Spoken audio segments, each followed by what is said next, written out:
Assalamualaikum warahmatullahi wabarakatuh. Selamat datang di channel Programmer Tersesat 666. Di sini tempat kita mencari pencerahan tentang programming. Oke, di sini akan langsung saja saya akan share free source code tentang sistem pendukung keputusan metode SAW. Nah, jadi buat teman-teman yang lagi nyari tugas, lagi bikin tugas akhir, skripsian, atau lagi bingung, di sini saya share yang tentang tugas yang sering banget muncul di kalangan anak IT, yaitu kita biasanya sering banget diminta buat tugas tentang sistem pendukung keputusan. Jadi sistem pendukung keputusan itu apa sih? Jadi sistem pendukung keputusan itu kayak semacam aplikasi di mana ada ada data banyak banget, nanti kita diminta untuk mencari data mana yang paling cocok dengan cara sistem pendukung keputusan. Nah, nanti di dalamnya ada pembobotan, itu ada berbagai metode, misal ada SHW, ada metode Topsis, dan lain sebagainya. Nah, di sini dari saya sendiri akan saya share untuk yang pertama, yaitu tentang metode SHW. Nah, apa sih SAW? Ada yang udah tahu nggak? Jadi SAW itu kepanjangan dari Simple Additive Weighting. Nah, kalau sederhananya sendiri yaitu metode penambahan dengan cara pembobotan. Penambahan pembobotan. Jadi metode ini menghitungnya itu dengan cara memberikan bobot-bobot dari kriteria-kriteria. Jadi ada pembobotan-pembobotan. Jadi misal kayak mau menentukan calon menantu idaman, nanti kan ada bobot-bobotnya, misal ada bobot gantengnya lah, kayanya lah. Nah, dari kriteria-kriterianya itu dibobot, misal mencari kayanya itu bobotnya paling tinggi. Nah, nanti dari berbagai pembobotan itu nanti kita bisa menyeleksi siapakah calon terbaik menggunakan metode ini. Nah, jadi metode ini juga dikenal sebagai metode penjumlahan berbobot, yaitu simple additive weighting tadi. Terus juga sering banyak digunakan. Kenapa? Karena metode ini pertama gampang, terus juga bisa digunakan untuk dengan berbagai kriteria, yaitu atau disebut sebagai multiple attribute decision making. Kemudian ada dua jenis kriteria biasanya atau atributnya, yaitu ada atribut benefit atau keuntungan, kemudian yang kedua ada atribut cost. Nah, jadi yang benefit itu yang memberikan keuntungan dan yang satunya yang cost. Nah, kalau yang benefit itu ciri-cirinya apa sih? Nah, ciri-cirinya untuk kriteria yang benefit. Jadi semakin tinggi nilai kriterianya, kemungkinannya semakin besar. Nah, misal contoh tadi menentukan menantu idaman. Jadi semakin tinggi nilainya, misal kriterianya kekayaan. Jadi semakin kaya orangnya, nanti dia akan semakin dipilih kayak gitu. Kemudian cost. Cost itu ciri-cirinya semakin rendah nilai kriterianya, kemungkinannya semakin besar. Nah, biasanya misal kriterianya mau mencari calon yang rumahnya paling dekat. Nah, jadi nilainya semakin rendah, maka kemungkinannya semakin besar. Nah, itu atribut yang tipenya cost. Jadi kalau yang benefit, kalau nilainya yang semakin tinggi, nanti kemungkinannya akan semakin besar. Kemudian yang cost, kalau nilainya semakin rendah, kemungkinannya semakin besar. Contohnya tadi yang benefit itu, misal untuk menentukan menantu idaman, misal mencari yang paling kaya, kekayaan. Jadi semakin besar kekayaannya, semakin besar kemungkinannya. Kemudian kalau yang cost, misal mau cari yang calon rumahnya paling dekat. Nah, itu semakin dekat jaraknya, semakin kecil jaraknya dengan rumah kita, maka kemungkinannya akan semakin besar. Itu bisa dikategorikan sebagai cost. Nah, kemudian bagaimana caranya buat menentukan SHW, menentukan cara cara dari SHW itu sendiri. Langkah-langkahnya itu secara umum ini ada 4. Yang pertama, menentukan kriteria. Jadi, misal contoh tadi, menentukan menantu idaman. Jadi kriterianya kita jabarkan semuanya, misal cari yang ganteng, kemudian kita cari yang kaya, kemudian cari yang rumahnya paling dekat, kemudian cari yang pendidikannya tinggi, dan lain sebagainya. Kemudian yang kedua, setelah kita tahu kriterianya, kemudian kita menentukan variabel kriterianya. Jadi kriteria-kriteria yang sudah disebutkan tadi ditentukan variabelnya. Misal ini kriteria ganteng itu termasuk dalam variabel benefit. Rumah paling dekat itu termasuk dalam variabel cost dan lain sebagainya. Nanti semua kriterianya kita jabarkan semuanya. Nah, kemudian yang ketiga yaitu melakukan perhitungan. Nah, melakukan perhitungan tahapnya ada banyak sebenarnya. Yang pertama, dari kriteria dan variabel tadi dibuat sebuah angkanya. Jadi misal gantengnya 40, dibuat matriksnya lah. Kemudian ada kekayaannya 5 miliar dan lain sebagainya. Jadi semua kriterianya yang pertama diberikan nilai semuanya. Jadi nanti semua tiap calon-calon punya nilai tersendiri-sendiri. Nah, kemudian ada juga penghitungan namanya normalisasi. Nah, normalisasi itu sendiri dari nilai tiap-tiap calon tadi, nanti nilainya itu nanti dikalikan dengan suatu formula, yaitu dengan cost dan benefit tadi menjadi nilai yang normal. Nah, kemudian yang terakhir yaitu pembobotan. Nah, pembobotan itu caranya dari nilai dari matriks normalisasi nanti tiap-tiap nilainya dikalikan bobot dari masing-masing kriterianya. Jadi nanti dikalikan kemudian ditambahkan semuanya menjadi satu nilai. Kemudian yang terakhir tinggal diurutkan saja nilai yang paling tinggi nanti menjadi calon yang diterima. Seperti itu. Nah, untuk contohnya untuk formula normalisasi itu seperti ini. Misal kalau atributnya benefit, dia nilai tersebut dibagi dengan maksimal dari atribut benefit dari semua calon seperti itu. Terus kemudian kalau atributnya cost, menghitungnya itu dengan cara mencari nilai minimal dari atribut tersebut dari semua calon dibagi dengan nilainya yang dicari. Nah, di sini akan saya share tentang aplikasi dari sistem pendukung keputusan dengan metode SAW. Nah, di sini akan saya share aplikasinya. Di sini saya punya aplikasi sistem pendukung keputusan untuk memilih laptop menggunakan metode SAW. Nah, aplikasinya bentuknya seperti ini.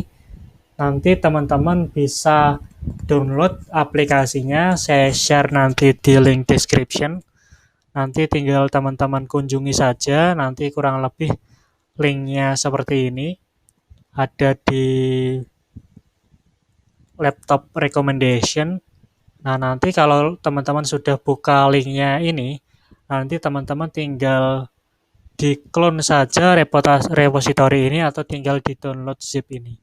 Nanti di sini sudah ada semuanya aplikasinya, teman-teman tinggal install di laptop teman-teman. Kemudian database-nya sendiri udah ada datanya.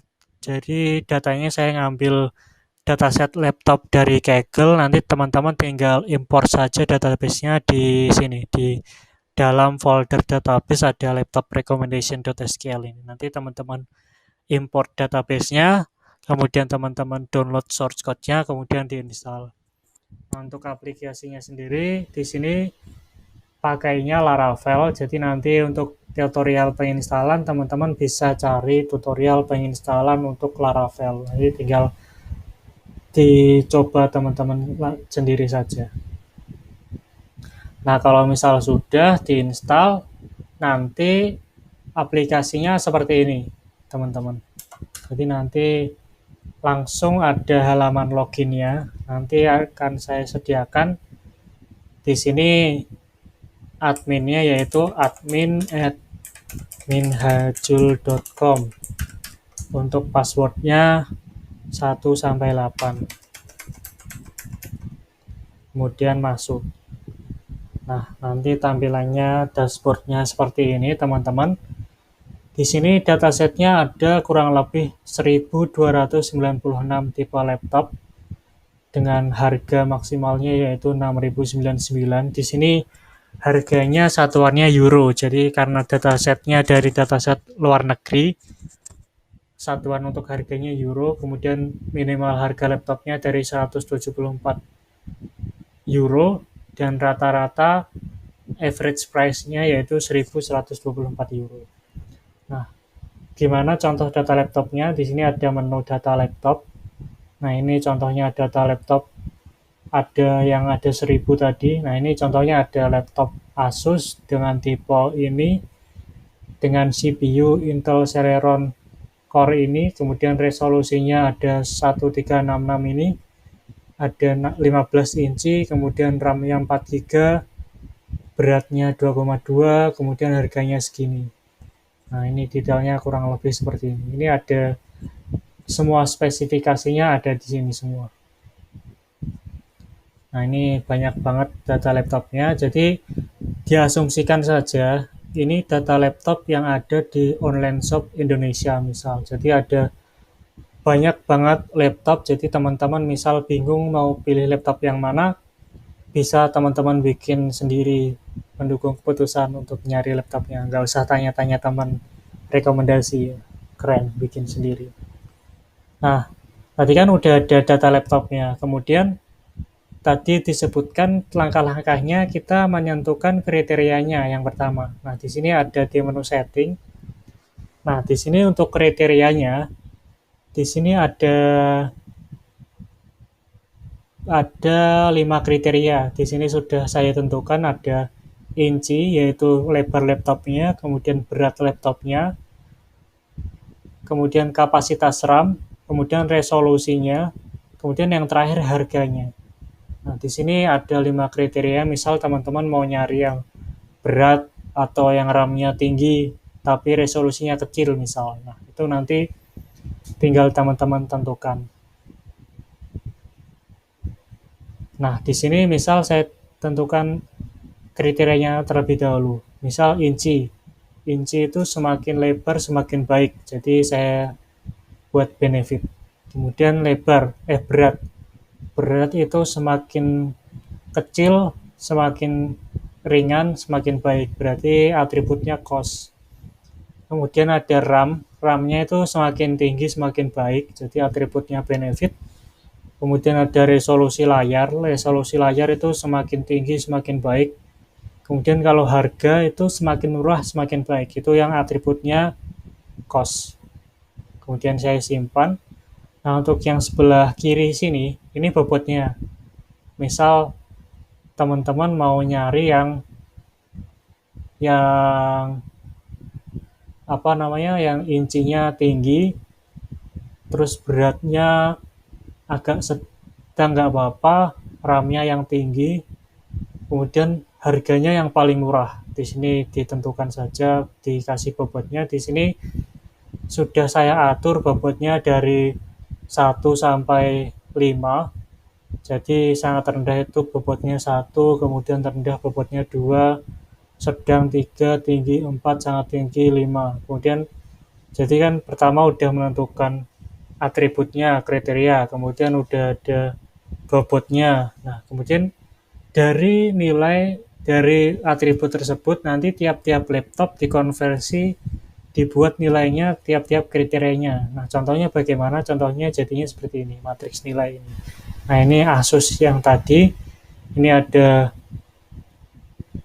15 inci, kemudian beratnya 2,2, RAM-nya 4, resolusi layarnya 1366, harganya 369 euro. Nah, ini semua tipe laptopnya sudah dikonversi jadi angka. Nah, kemudian langkah selanjutnya yaitu melakukan perhitungan. Nah, perhitungan di sini yaitu perhitungan normalisasi. Nah, normalisasi itu sendiri dari bobot nilai yang ini, dari nilai-nilai masing-masing laptop ini nanti dikalikan dengan rumus yang ini, rumus yang formula ini, yaitu jika J adalah benefit, maka nilainya seperti ini. Nah, nanti setelah membentuk dikalikan dengan rumus ini, nanti membentuk jadinya nilainya ini, nominal-nominal nilai-nilai ini. Jadi laptop ini intinya segini. Ini sudah nilai yang sudah dinormalisasi, yang sudah dihitung dengan kriterianya. Nah, tapi nilai kriteria ini lanjutnya yaitu ini masih belum dibobotkan. Jadi lanjutnya nilai ini dibobotkan. Nah, hasilnya bagaimana? Hasilnya yang ini, yang di preferensi matriks ini. Ini nilai yang sudah dibobotkan. Nah, dibobotkan itu apa?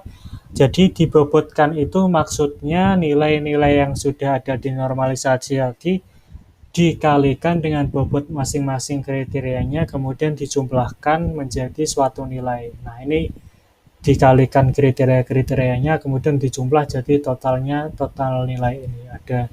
Jadi ada laptop tipe ini, bobot total nilai hasil akhirnya itu ini. Jadi nanti ada nilai hasil akhir dari tiap-tiap tipe laptop yang sudah ditentukan kriterianya tadi. Nah, ini sebenarnya sudah bisa menjadi hasil rekomendasi dari bobot itu. Nah, di sini kalau dilihat, berarti yang paling cocok itu laptop Asus ROG. Nah, ini di menu hasil rekomendasi yang mendapati peringkat pertama itu laptop Asus ROG dengan resolusi ini. Jadi, harganya agak murah, tapi RAM-nya gede banget, kemudian inchinya lebar, kemudian ini nggak berat-berat banget.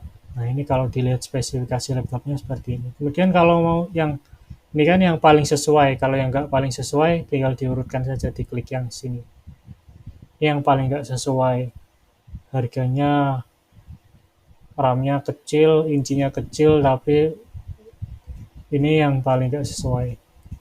Nah, hasil ini bisa berubah-ubah, tinggal teman-teman settingannya bagaimana. Di sini saya contohkan, misal nih, saya contohkan settingannya, aku mau nyari yang harganya paling tinggi lah. Kemudian yang resolusi layarnya itu rendah. Di sini aku simpan. Nah, hasilnya kira-kira sama apa enggak? Nah, hasilnya akan berbeda. Di sini kalau yang di sini hasil rekomendasi layarnya, skin resolusinya yang ini jadinya yang ini rendah.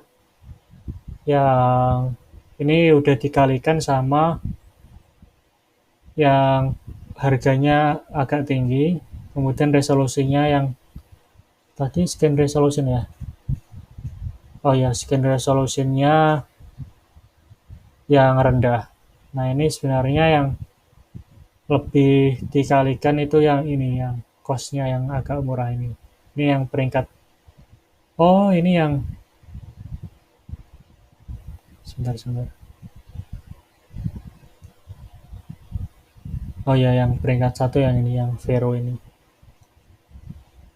Nah, jadi nanti tinggal teman-teman setting saja, misal nanti teman-teman pengen laptop yang RAM-nya rendah, kemudian ini semuanya rendah, inchinya rendah, tapi harganya mahal. Nah, ini laptop apa yang spesifikasinya rendah tapi harganya mahal. Nah, ini laptop Acer, spesifikasinya rendah semua, resolusinya segini, inchinya segini, RAM-nya 2 GB, grade-nya 1,3, tapi harganya ini agak mahal buat yang resolusinya sekecil ini. Nah, kurang lebih mungkin seperti itu aplikasi yang saya share. Jadi teman-teman tinggal download saja, kemudian nanti teman-teman bisa pelajari sendiri source code-nya. Nanti kalau teman-teman ada masalah, tinggal email saja di email yang sudah kami cantumkan di deskripsi. Terima kasih, tetap tersesat. Wassalamualaikum warahmatullahi wabarakatuh.